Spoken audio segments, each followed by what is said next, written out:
குழு உறுப்பினர் அவர்கள் துளசி மணி சுப்பிரமணியா அவர்கள் திருவாளர் ஜெயக்குமார் அவர்களுக்கு நடைபெற்றி வருகின்றார்.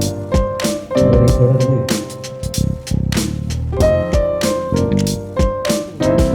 பள்ளியின் பட்டதாரி ஆசிரியர் திருமதி ஜெயகாந்தி அவர்கள்,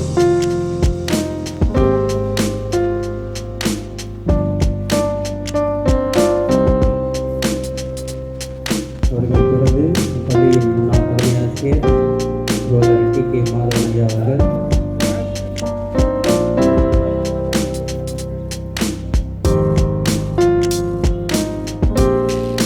அவரை தொடர்ந்து பள்ளியின் தலைமை ஆசிரியர் கே. பாஸ்கர் அவர்கள்,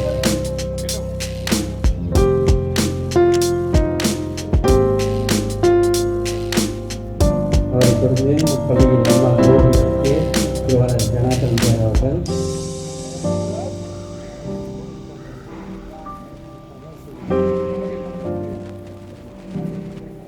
அவரை தொடர்ந்து நம் பள்ளியின் முதுகலை ஆசிரியர் திருவாளர் என் கலைச்செல்வன் அவர்கள்,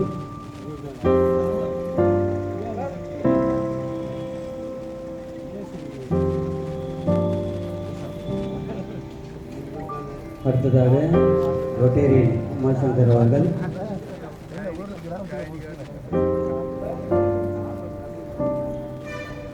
அவரை தொடர்ந்து சிபிஎஸ்இ பள்ளியின் முன்னாள் முதல்வர் மற்றும் விநாயகர் மல்லிகை பள்ளியின் பட்டதாரி ஆசிரியை திருமதி சாதனா ராஜேஸ்வரி அவர்கள், அவர்களை தொடர்ந்து சிபிஎஸ்இ பள்ளியின் ஆசிரியை திருமதி காந்திமதி அவர்கள், அவரை தொடர்ந்து நம் பள்ளியின் முன்னாள் அலுவலக பணியாளர் திருவாளர் விவேக் அவர்கள்,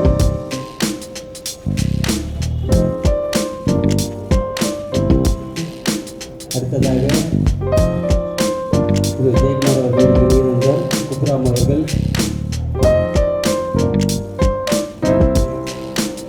அவரை தொடர்ந்து அவருடைய திருவாளர் ஜெயக்குமார் அவர்களின் மைத்துனர் திருவாளர் குமார் அவர்கள்,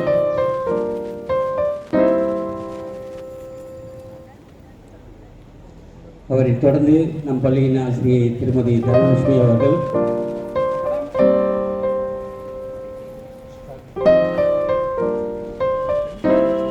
அடுத்ததாக நம் பள்ளியின் பட்டதாரி ஆசிரியர் திருவாளர் ஜெயசங்கர் அவர்கள்,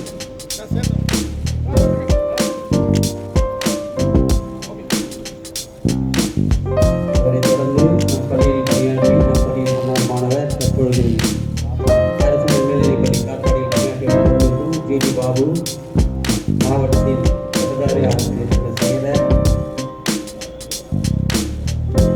அவரை தொடர்ந்து திருவாளர் ஆடிட்டர் ரகுராமன் சார் அவர்கள்,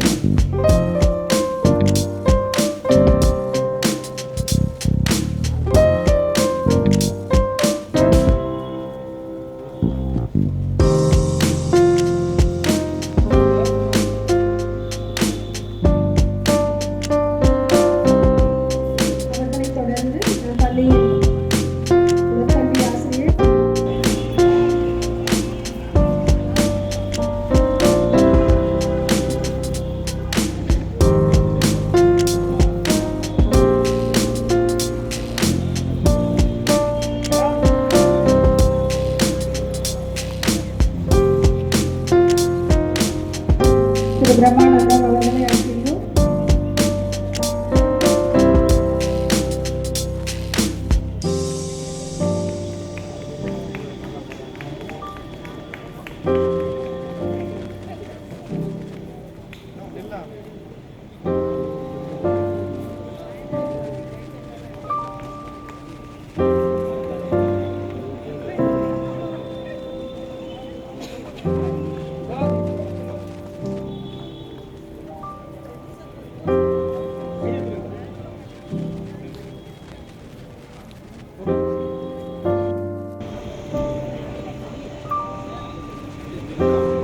ஆசிரியர் பெருமக்கள், இவர் உயரத்தில் நினைவு கூர்ந்து மகிழ்ந்திருங்கள். இப்பொழுது நம் விழாவின் கதாநாயகனான திரு ஜெயக்குமார் சார் அவர்களை பற்றி சில வார்த்தைகள் பேச நம் பள்ளியின் செயலர் திரு D. Now it's time to spend some time looking at the gospel. இப்பொழுது நிர்வாகத்தினருக்கு சிறப்பு செய்ய திரு ஜெயக்குமார்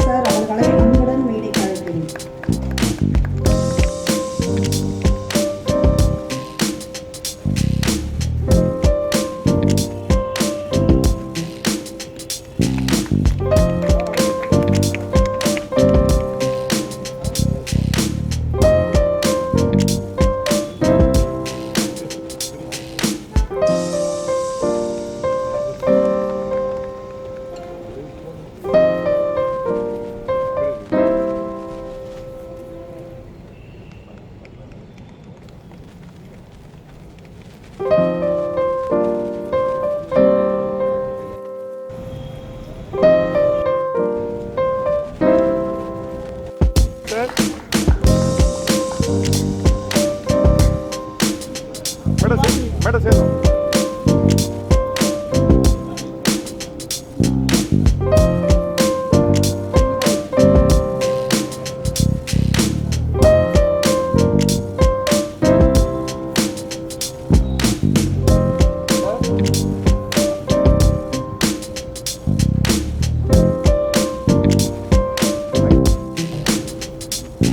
உமாசங்கர் அவர்கள் முன்னாடி கொடுத்துருக்காங்க சார்.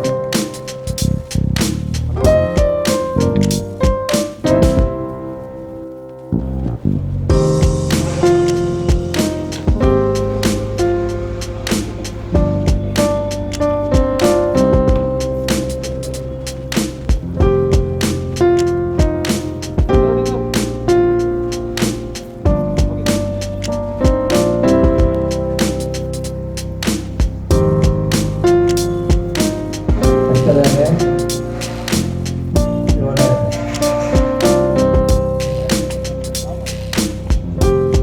அவரை தொடர்ந்து ஜெயக்குமார்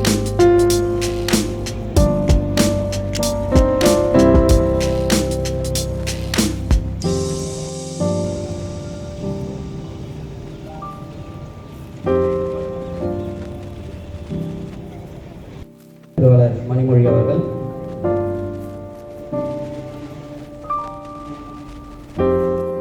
பரந்தாமன் அவர்களின் விநாயகர் அவர்களுக்கு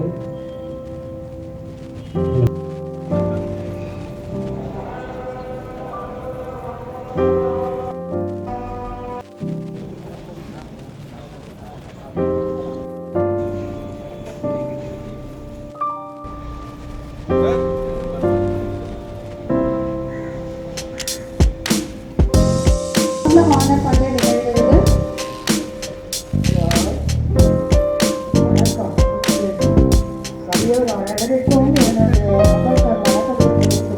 திருமதி R Pushpa, retired secretary director.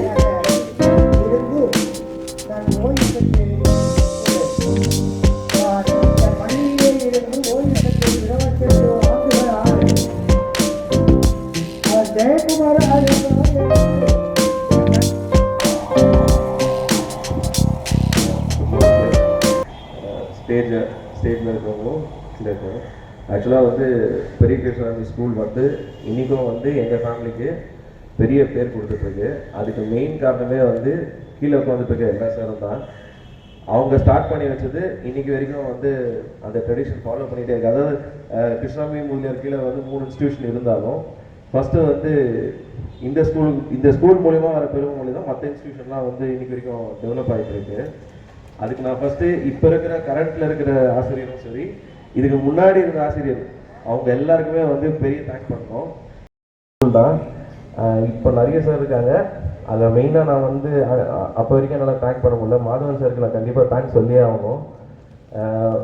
Madhavan sir, அப்புறம் வந்து சின்ன கிருஷ்ணாவில் படிக்கும்போது என்னோடய விபி மேடம், இவங்க டைமில் தான் நான் படித்தேன். ஆக்சுவலாக அந்த டைமில் என்னால் தேங்க்ஸ் சொல்ல முடியல. மேபி இந்த ஸ்டேஜை நான் அதுக்கு யூஸ் பண்ணிக்கிறேன். நிறைய பேருக்கு நான் தேங்க்ஸ் சொல்லணும் இந்த ஸ்கூலில் படித்த போது, பட் யாருக்கும் தேங்க்ஸ் இப்போ சொல்லிக்கிறேன். நான் அந்த தேங்க்ஸை ஜெயக்குமார் அண்ணா அவருக்கு நான் அண்ணன் தான் கூப்பிடுவேன். அதாவது வந்து எப்படி சொல்லணும்னா, எங்கள் அப்பா காலத்துலேருந்து ஜெயக்குமார் நான் இங்கே இருக்காரு. எங்கள் அப்பா பேர் பரந்தாமன். எங்கள் அப்பா காலத்துலேருந்து ஜெயக்குமார் நான் இங்கே இருக்காரு. அவங்க ஃபேமிலி வந்து ஃபேமிலியும் இந்த இன்ஸ்டியூஷனும் தனியாக பிரிக்கவே முடியாது. அதாவது ஜெயக்குமார் அண்ணா, அவரோட ஒய்ஃப் துர்கா மேடம், அப்புறம் அவரோட சன் எல்லாருமே இங்கே தான் படித்தாங்க. இப்போவும் இங்கே தான் பணியாற்றிட்டு இருக்காங்க. ஸோ அந்த ஒரு காரணத்துக்காகவே வந்து மேனேஜ்மெண்ட் வந்து ஜெயக்குமார் ஆஃப்டர் ஃபேர்வெல் ஆல்சோ இங்கே ட்ராவல் பண்ணோம் அப்படின்னு சொல்லி டிசைட் பண்ணியிருக்காங்க. இதில் வந்து மெயினாக ஏன் ஜெயக்குமார் அண்ணா வந்து, அதாவது அந்த ஃபேமிலி பர்டிகுலராக நம்ம வந்து தேங்க் பண்ணுறோம் அப்படின்னா, இந்த இன்ஸ்டியூஷன்ஸில் நிறைய ஸ்ட்ரகிள் நடந்திருக்கு. நிறைய விதத்தில் எல்லா அது தெரியும். அந்த இன்ஸ்டியூஷன் நடத்துறது எவ்வளோ கஷ்டம், அதில் எவ்வளோ ஸ்ட்ரகிள், அட்மிஷன் டைமில் எவ்வளோ கஷ்டங்கள் வரும், மேனேஜ்மெண்ட் பண்ணும்போது ஸ்டூடெண்ட்ஸ் சைட்லேருந்து பேரண்ட்ஸ் சைட்லேருந்து எல்லா கஷ்ட நஷ்டங்களையும் இங்கே இன்வால்வ் ஆகிருக்காங்க. அதை பிரிக்கவே முடியாது இந்த இடத்துல இருந்து. அன்னிலேருந்து இன்னைக்கு இன்ஸ்டியூஷன் இந்த அளவுக்கு வளர்ந்துருக்குன்னா, இதில் வந்து ஸ்டாஃப்ஸ் வந்து எவ்வளோ இம்பார்ட்டண்ட்டான பில்லர்ஸோ ஈக்குவல் ஸ்ட்ரென்த் வந்து ஜெயக்குமார்னாக்கும் அவர் ஃபேமிலிக்கும் இதில் இருக்குது. அவரோட சன் வந்து நல்லபடியாக இங்கே வேலை செய்யணும். அவரோட ரெஸ்பான்சிபிலிட்டி எடுத்து அவர் எப்படி ஒர்க் பண்ணாரோ அந்த பேட்ரியாட்டிசமோடு நீங்கள் ஒர்க் பண்ணணும்னு நான் இது பண்ணுறேன். தேங்க்யூ. ஊரு நல்ல ஊரு, ஊருக்கு நல்ல பேரு, ஊருக்கு நல்ல பேரு, ஊருக்கு நல்ல ஊரு, ஊருக்கு நல்ல பேரு, ஊருக்கு நல்ல பேரு. கிருஷ்ணசாமி மேல்நிலைப்பள்ளி, கிருஷ்ணசாமி மேல்நிலைப்பள்ளி, ஊருக்கு நல்ல ஊரு, ஊருக்கு நல்ல பேரு.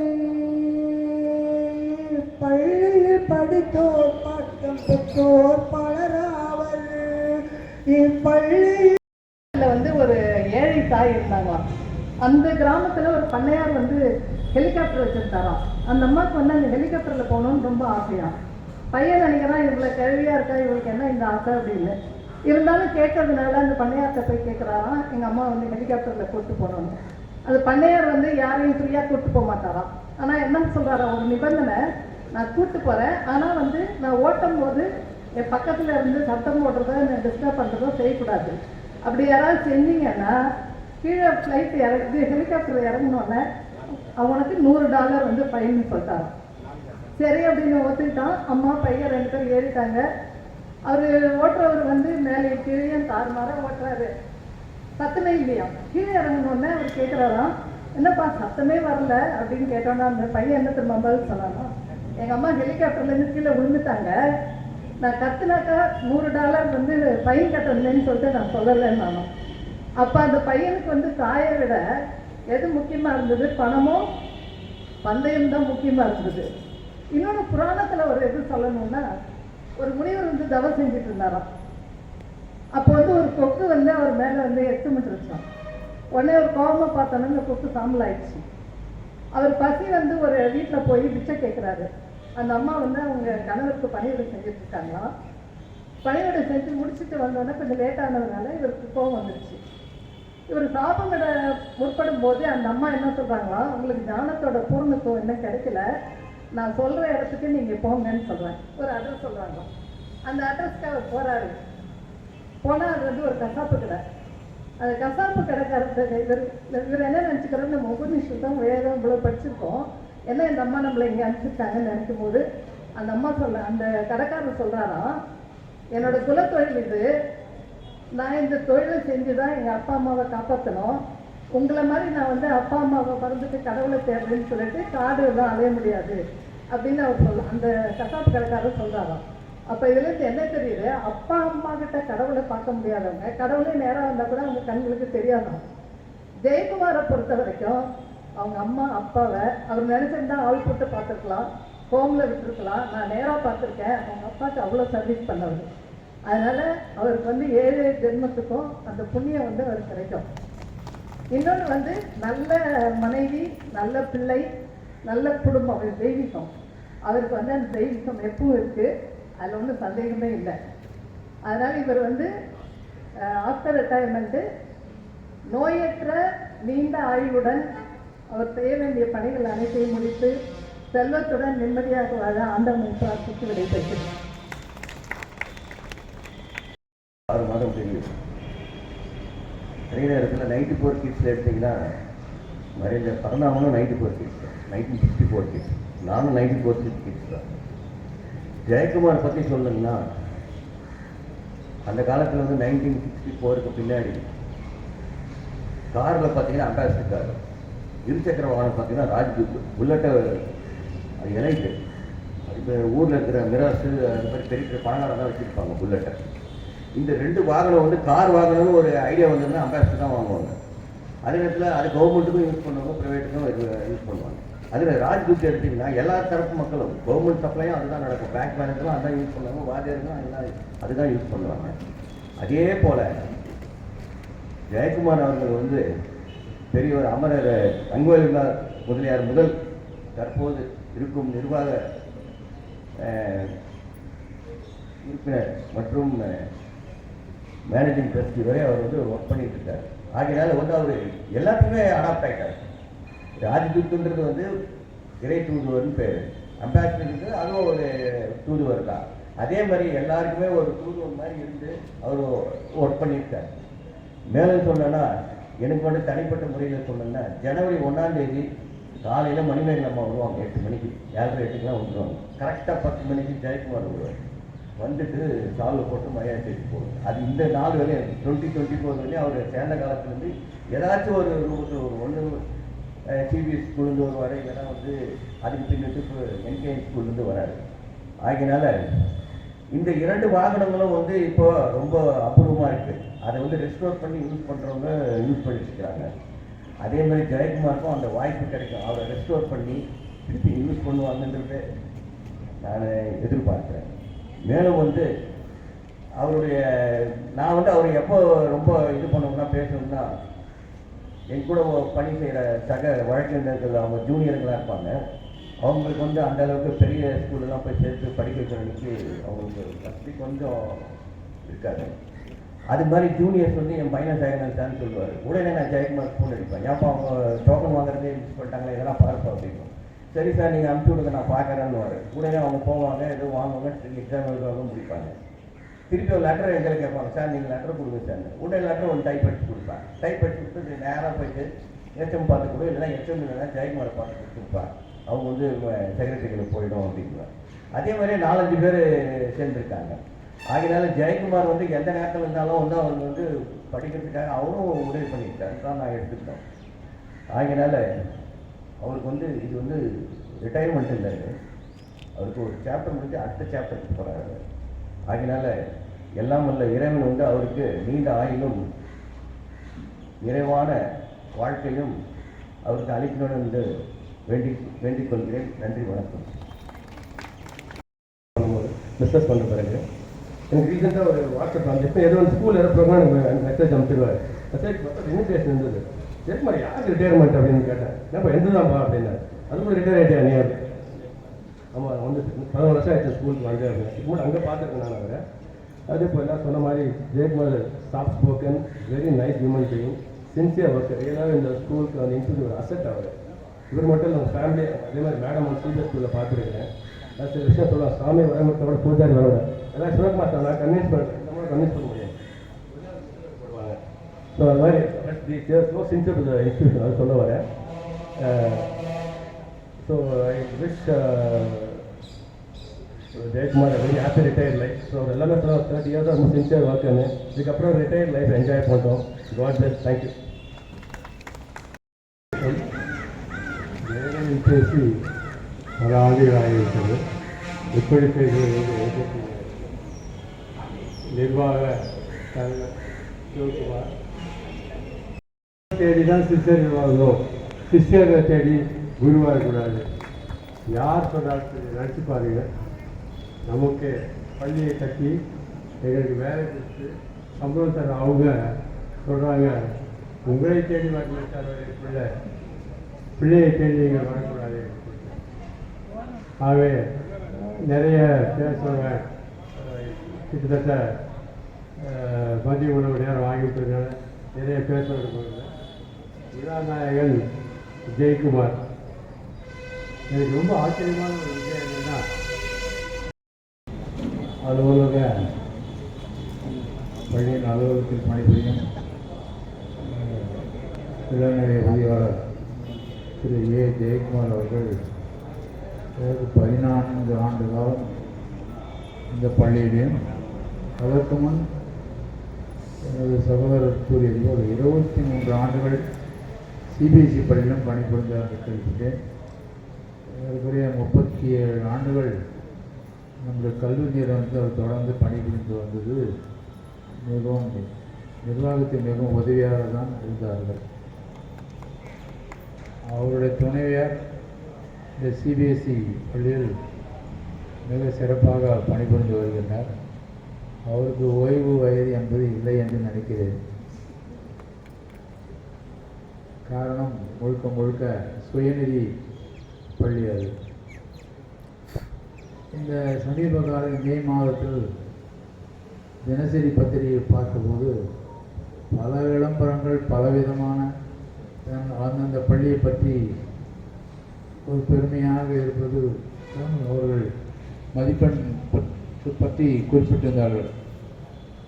நம்முடைய சிபிஎஸ்இ பள்ளியும் இந்த முறை மாநில அளவில் 3ஆவதும் மாவட்டத்தில் 1ஆவதுமாக மார்க் அடிப்படையில் பெற்றது. நிச்சயமாக என் தம்பியை நான் பாராட்ட வேண்டும். அந்த ஆசிரியர்களுக்கும் அலுவலர்களுக்கும் நான் பாராட்டியாக வேண்டும். அதேபோல் உதவி பெறும் பள்ளி என்று பார்க்கும்போது இந்த பள்ளிக்கு 1961 முதல் 2024 வரை ஏறக்குறைய 63 ஆண்டுகள் எந்த விளம்பரமும் நாம் தேடி போனதே கிடையாது. இருப்பினும் 6ஆம் வகுப்புக்கும் 11ஆம் வகுப்புக்கும் அந்த தொடர்ந்து நம் பள்ளியில் சேருவதற்கு மக்கள் குழந்தைகள் எல்லாம் மிக ஆர்வமாக இந்த பள்ளி சேர்க்கைக்கு நம்மளை தேடி வருகின்றார்கள். காரணம், நாம் கருதுவது இந்த பள்ளி ஆசிரியர்கள் தான் நாங்கள் சம்பாதித்த சொத்து. அந்த சொத்து தான் இன்று வரை இந்த பள்ளிக்கு எந்தவித விளம்பரம் இல்லாமல் பெருமை சேர்த்துக் கொண்டிருப்பதும் அந்த ஓய்வு பெற்ற ஆசிரியர்கள், இன்றைய ஆசிரியர்கள் தான். அவர்களுக்கு நிர்வாகத்தின் சார்பாக என்னுடைய வணக்கத்தை தெரிவித்துக் கொள்கிறேன். இன்றைய சூழ்நிலை எல்லாமே கல்வி என்பது கொரோனா காலத்தில் ஆன்லைன் என்ற அறிமுகமாகிவிட்ட காரணத்தினால் பல்வேறு சுயநிதி பள்ளிகள் சிபிஎஸ்இ எல்லாமே ஆன்லைன் என்று மாணவர்களுக்கு ஒரு கட்டாய திணிப்பு வந்துவிட்டது. ஆசிரியருக்கும் மாணவருக்கும் நேரடி தொடர்போ அல்லது chalk and notice board black போர்டும் குறைவாக விட்டது. மாணவர்களிடையே அது திறன் எல்லாமே இப்போ ஆன்லைன் என்று வந்துவிட்ட பிறகு பிள்ளைகளுக்கும் ஆசிரியர்களுக்கும் தொடர்பு ஏதோ எனக்கு நான் ஃபீல் பண்ணுறது தொடர்பு குறைந்து கொண்டு வருகிறது என்று தான் நினைக்கிறேன். கண்டிக்க முடியவில்லை, அடிக்க முடியவில்லை.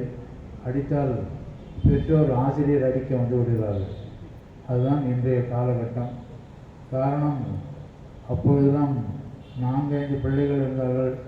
இப்போ ஒரு பிள்ளைகளை வைத்து குடும்பம் நடத்துவதே மிக சிரமம் என்ற காலகட்டத்தில் அந்த ஒரு பிள்ளைக்காக பெற்றோர்கள் மிகப்பெரிய பொருள் செலவு செய்து, உதாரணத்துக்கு நர்சரி பள்ளிக்கு நேற்று ஒரு அரசு ஊழியர் சொல்லுகிறார், ஒரு குறிப்பிட்ட பள்ளி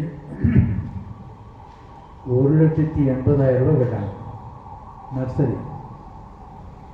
அவர்கள் எங்கே சொல்ல முடியும்? ஸோ அதனால் அவருடைய துணைவியார் இன்றைய காலகட்டத்தில் கணவன் மனைவி அனைவரும் ஏதாவது ஒரு வகையில் மாத சம்பளம் பெற்றால் வழிய குழந்தைகளுக்கு அந்த ஒரு குழந்தைக்கு கல்வி என்பது எட்டாக்கனியாக இருக்கிறது. ஆக அரசு பள்ளியிலும் இப்பொழுது பழைய மாதிரி கிடையாது. இப்பொழுது நல்ல மதிப்பெண் ரேங்க் பட்டியலும் அவர்கள் வந்து கொண்டிருக்கிறார்கள். அது ஏன் இதெல்லாம் சொல்லுவென்றால், இந்த பள்ளி ஆரம்பிக்கும் போது இருந்த சூழ்நிலை இன்றைய தினம் கிடையாது. காரணம், நம்முடைய எலக்ட்ரானிக் சாதனங்கள் அதனுடைய உதவி தான் இப்பொழுது கற்றுக் கொடுக்கிறாங்க. நான் என்னுடைய பேத்திக்கு நீட் தேர்வுக்காக பயிற்சி வகுப்பு இப்போது தான் 10ஆம் வகுப்பு முடித்தார்கள். +1 +2 இன்னும் சேர்க்கலை. ஆனால் இப்பொழுதே சைத்தன்யா என்கிற நிறுவனத்தின் பிசிக்ஸ் ஆசிரியர் என்பவர் ஆன்லைன் மூலம் டியூஷன் சொல்லிக் கொடுக்குறாங்க. ஒரு வருடத்திற்கு 3 லட்சம். நேரிலே பார்க்க முடியாது ஆசிரியர். ஆனால் ஆன்லைன் வகுப்பு அகில இந்திய அளவில் அந்த ஒரு ஆசிரியர் மட்டும் அவ்வளவு அட்வான்ஸ் புக்கிங் அவர் ஆன்லைனில் டீச் பண்ணுறார். அதுதான் இன்றைய டீச்சிங் மெத்தட் என்று கூட சொல்லலாம். அவர் ஒருவர் மட்டும் நான் உதாரணம் சொல்கின்றேன். ஆனால் காரணம், அந்த நீட் தேர்வு, ஜேஇஇ மற்றும் டீம்டு யூனிவர்சிட்டியோட என்ட்ரன்ஸ் எக்ஸாம், இதுக்கெல்லாம் நம்ம பாட வகுப்பு திட்டங்கள் எல்லாமே புதுமையாக இருக்கிறது, ரொம்ப அட்வான்ஸ்டாக கொண்டு வந்துட்டாங்க. அதனால் வசதி படைத்தவர்களுக்கெல்லாம் தனித்திறன் உள்ள ஆசிரியர்களிடம் ஆன்லைன் வகுப்புக்கு செல்கின்றார்கள். பிள்ளைகளுக்கு ஓய்வு என்பதே கிடையாது. அடுத்த ஒரு ஹெல்த் ஒரு ப்ராப்ளம் என்று சொன்னால், இப்போ தற்போதுள்ள குழந்தைகள் கண்ணாடி போடாத குழந்தைகளே இல்லை என்ற அளவுக்கு அந்த ஆன்லைன் ஒரு தாக்கம், போஸ்ட் கொரோனா என்கிற அந்த காலத்திலிருந்து இன்று வரை அது ஒரு பழக்கமாக வந்துவிட்டது.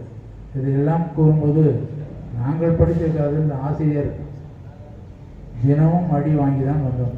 அந்த ஒவ்வொரு அடியும் எங்களுக்கு வாழ்க்கையில் ஒரு பாடம் தான். ஆனால் இன்றைய தினம் அவ்வாறு செய்ய முடியாது. அதே நேரத்தில் மாணவர்களும் மிக திறமையாக என்று நன்றாக படிக்கின்றார்கள். சிலபஸ் அப்கிரேட் ஆனாலும் நன்றாக படிக்கின்றார்கள். அந்த அளவுக்கு ஸ்டேட் சிலபஸ் போன 2-3 ஆண்டுகளுக்கு முன்னால் இருந்த கல்வி அமைச்சர் நம்முடைய தமிழ்நாடு கல்வி திட்டம் பாடத்திட்டங்கள்லாம் மிகவும் அருமையாக எடுத்து வைத்திருக்கிறார்கள். ஆசிரியர்களும் பிள்ளைகளும் ரொம்ப கடினமாக உழைத்து முன்னேறுவதற்கு, அதாவது ஃபர்தர் ஸ்டடீஸ் என்பது ஹையர் எஜுகேஷனுக்கு எங்கெல்லாம் வாய்ப்பு இருக்குதோ அங்கெல்லாம் செல்ல தயாராகிவிட்டார்கள். அந்த அளவுக்கு கல்வி நம்ம தமிழ்நாடு மிகவும் சிறந்து விளங்குகின்றது. தென் மாநிலத்திலேயே முதன்மையாக விளங்குவது நமக்கெல்லாம் ஆச்சரியமாக இருக்கும். அது ஆந்திர பிரதேஷ். அங்குதான் அகில இந்தியாவில் 2வதும் தென்னிந்திய மாநிலத்தில் முதன்மையாக. இன்று அந்த மாநிலம் அவ்வளவு மாணவர்கள் திறமையாக எங்கே காம்படிட்டிவ் எக்ஸாமாக இருந்தாலும் அங்கே தான் போகிறாங்க. அந்த அளவுக்கு அவங்க இருக்காங்க. அங்கே இருக்கிற அந்த பேரண்ட்ஸ் ஸ்டூடெண்ட்ஸ் அவேர்னஸ் நிச்சயமாக நான் சொல்கிறேன், நம்ம ஊரில் கிடையவே கிடையாது. இந்த பள்ளியில் நாங்கள் நீட் தேர்வுக்கு, ஐஐடி என்ட்ரன்ஸ் இதுக்கெல்லாம் முயற்சினாங்க. இலவச பயிற்சியாக கொடுக்குறான்னு சொன்னால் கூட மாணவர்களும் பெற்றோர்களும் அந்த அவேர்னஸ் இல்லாத காரணத்தில் சேர்வதற்கு அவர்கள் வரவே இல்லை. அதே தான் சிபிஎஸ்சிலையும் என் தம்பி மூலமாக நாங்கள் பல முறை முயற்சித்தோம், யாரும் அதுக்கு வரவே இல்லை. அந்த அளவுக்கு நாங்கள் மாணவர்களை ஊக்கப்படுத்தணும் பார்க்குறோம். அவேர்னஸ் என்பது ரொம்ப குறைவாக இருக்குது. ஆனால் அதை தேடி போகிறவங்க ஆன்லைன் வகுப்பில் இந்த ரெகுலராக சைமல்டேனியஸ் எஜுகேஷன் மாதிரி அதுக்கும் போகிறாங்க. பொருள் செலவு எக்கச்சக்கமாக செலவு பண்ணுறாங்க. அதனால் ரேங்க் அதாவது கட் ஆஃப் மார்க் மெடிக்கல் காலேஜோ மற்ற இடத்துலையோ உயர்கிறதுனா வருடம் கட் ஆஃப் மார்க்கு எல்லா வகுப்புக்கும் பிசி, எம்பிசி, எஸ்சி, எஸ்டி எல்லாத்துக்குமே வருடம் ஒவ்வொரு இடத்துலையும் 20-30 மார்க்கள் கூட்டிக்கொண்டே வருகிறார்கள். காரணம் வால்யூம் ஆஃப் ஸ்டூடெண்ட்ஸ்.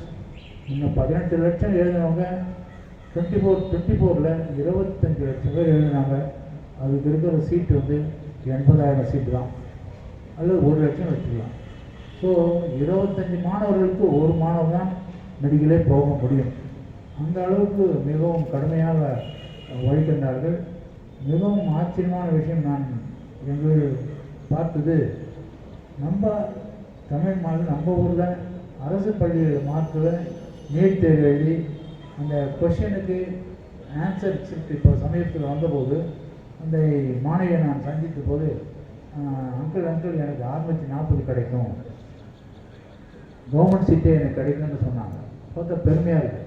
ஸோ அந்த அளவுக்கு கவர்மெண்ட் ஸ்கூல்லேயும் டீச்சர்ஸ் இருக்காங்க, இல்லைன்னு சொல்ல. மாணவர்களை ஊக்கப்படுத்திட்டு இருக்காங்க. அதையும் பார்க்கும்போது நம்ம பள்ளியில் இந்த ஆண்டு அதாவது மாவட்ட ஆவரேஜ் மார்க் 81%. நம்ம பள்ளியில் 10ஆம் வகுப்பு 77 தான் கிடைச்சதுன்னு தலைமை ஆசிரியர் சொல்கிறார். ஸோ நாங்கள் மேனேஜ்மெண்ட் டீச்சர்ஸை கேட்டுக்கொள்வது, நீங்கள் இல்லைன்னா மாணவர்களுக்கு ஊக்கப்படுத்துறதுக்கு வேறு ஆளே கிடையாது. நிர்வாகம் உங்கள்கிட்ட நாங்கள் வரமாட்டோம், டீச்சிங்கில் நாங்கள் இன்டர்வியூ பண்ண மாட்டோம். நீங்கள் மனசு வச்சால் ஒழிய இந்த மீண்டும் இறக்கமான இந்த பர்சன்டேஜை மீண்டும் உயர்த்துவது உங்கள் கையில் தான் இருக்குது. உங்களுக்கு நிர்வாகத்திலும் ஏதாவது இது சம்பந்தமாக தேவை என்றால் நிச்சயமாக அணுகுங்கள். நாங்கள் உங்களுக்கு உதவி செய்ய காத்திருக்கிறோம். உங்களுக்கு எப்படிப்பட்ட உதவி என்றாலும் நாங்களும் உதவி செய்ய காத்திருக்கிறோம். மாணவர்களை தயவுசெய்து அப்பார்ட் ஃப்ரம் கிளாஸ் ஹவர்ஸ் நீங்கள் பர்சனல் இன்ட்ரெஸ்ட் எடுத்து எய்தர் டியூஷன் மூலமாகவோ மற்ற மூலமாகவோ இந்த காம்படிட்டிவ் எக்ஸாமுக்கு நீங்கள் தயார் பண்ணுங்கள். ஒரு ஆசிரியர் வந்து ஆன்லைனில் டீச் பண்ணுற ஃபிசிக்ஸ் டீச்சிங்கிறதுக்கு ஆன்லைன் மூலமாக அட்வான்ஸ் புக்கிங் அப்படி போகிற இந்த காலத்தில் நம்ம டீச்சருங்க எந்த விதத்தில் சோடை போன ஆட்களே இருக்காது. அந்த அளவுக்கு நம்ம பள்ளியில் நல்ல டீச்சர்ஸ் இருக்காங்க. நீங்கள் முயற்சி எடுத்தால் நம்ம பள்ளி மாணவர்கள் நிச்சயமாக மெடிக்கலோ அல்லது ஐஐடி என்ட்ரன்ஸ்லேயோ அவர்களை தயார்படுத்தலாம். அப்படி ஏதாவது தனி பயிற்சி வகுப்பு தேவை என்று எங்களுக்கு தெரிந்தால் நாங்கள் இலவசமாக எங்கள் அறக்கட்டளை மூலமாக நம் பள்ளியில் ஆரம்பிக்க மிகவும் ஆர்வமாக இருக்கின்றோம். நீங்கள் சொல்லுங்கள், நாங்கள் செஞ்சு கொடுக்குறோம். இப்போது இந்த ஓய்வு பெறும் நாளில் இது ஒரு வாய்ப்பாக கருதி உங்களெல்லாம் சந்தித்ததற்கு எனக்கு நன்றி, அனைவருக்கும் நன்றி. நீங்கள் ஜெயக்குமார், துர்கா அவங்க 2 பேருக்கும் ஓய்வு பெற்றதுனால் நீங்கள் உங்களுக்கு ஒரு சின்ன கடமை இருக்குது. உங்களுக்கு இருக்கிற அந்த 2 குழந்தைகளுக்கும் நல்ல திருமணம் செய்து சீக்கிரம் அந்த ஒரு டொமஸ்டிக் ரெஸ்பான்சிபிலிட்டி என்று சொல்லக்கூடியதை விரைவில் முடிக்க கடவுளை பிரார்த்திக்கிறேன். நன்றி, வணக்கம். நிச்சயம் பள்ளி விழுக்காட்டினை அதிகம் எடுப்போம் என்று அனைத்து ஆசிரியர்கள் சார்பில் உறுதியளிக்கின்றேன்.